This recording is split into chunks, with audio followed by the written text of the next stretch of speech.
Lesson 56, New Filtering Options. Well, Excel 2007 adds some really amazing new filters without using the report filter field like we discussed in Lesson 55. In this type of filter, they have different options whether the field is a date field, a text field, or a number field. In the last lesson, we talked about moving a field up to the report filter area and using the filter there. But in this lesson, we're just going to leave fields within the report. You'll notice that in the pivot table field list, we have a list of all fields at the top and a list of fields in the drop zones at the bottom.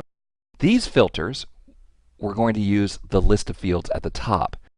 When I hover over the date field, you'll see that there is a drop down.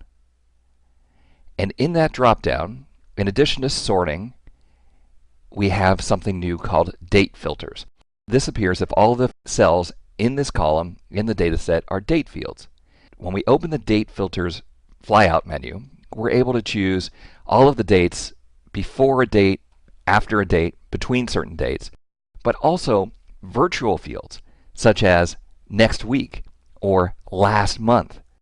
And this virtual field is great because as we open this file in future months, last month is a virtual field. It will calculate to be the last month.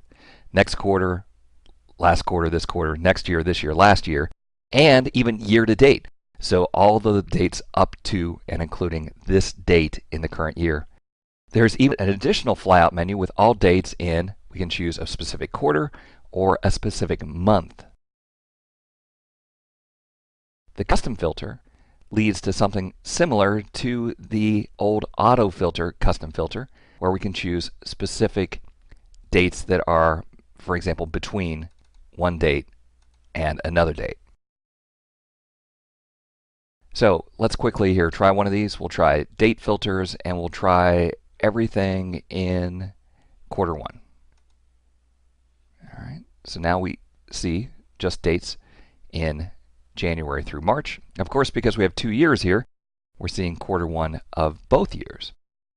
All right, I'm going to remove the date field from our pivot table and instead put in a customer field. And we'll take a look at items available in the customer filter.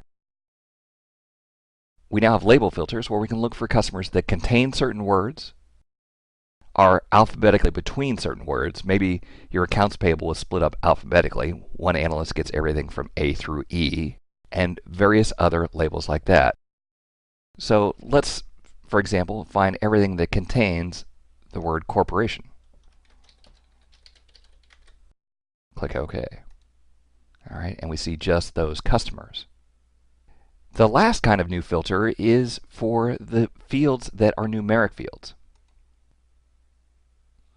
In this case, we have value filters where we can say, hey, we only want to include the items that are greater than 20,000.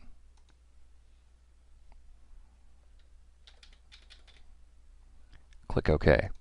You can imagine this would be a fast way to do the top 10 or top 5 report. Now, one gotcha is even though we've removed dates from the report, the filter is still applied. You see this filter icon out here. So if we want to go back and clear the filter from the date, see all of the records, and maybe clear the filter from the customer, and clear the filter from revenue. Now, I'll point out that in addition to these new filters and the report filter, we can also do some simple filtering just by using the drop downs. So here if I go to the customer drop down, if I wanted to see a couple of specific customers, I would uncheck select all and then choose the customers that I was interested in, and we could filter in that manner. So several different ways to filter our data sets in Excel 2007, either using the report filter field, the new filters, or just simply going to the drop-down and choosing from the drop-down. Well, I hope you found that helpful, and thanks for watching. Looking to advance your career by acquiring new skills?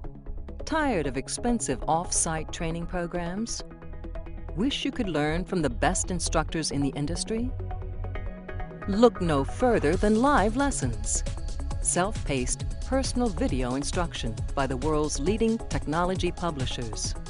Each live lesson comes with a DVD featuring 3 to 4 hours of instructor-led classroom training, sample program code that allows you to work along with your personal instructor, and an example-rich study guide. Live lessons allow you to watch the entire course from start to finish, or navigate directly to any of the individual lessons. You'll literally watch over the shoulder of your instructor as he shows you how to build state-of-the-art applications. Live lessons, the power of the world's leading technology experts at your fingertips. To learn more, visit mylivelessons.com today.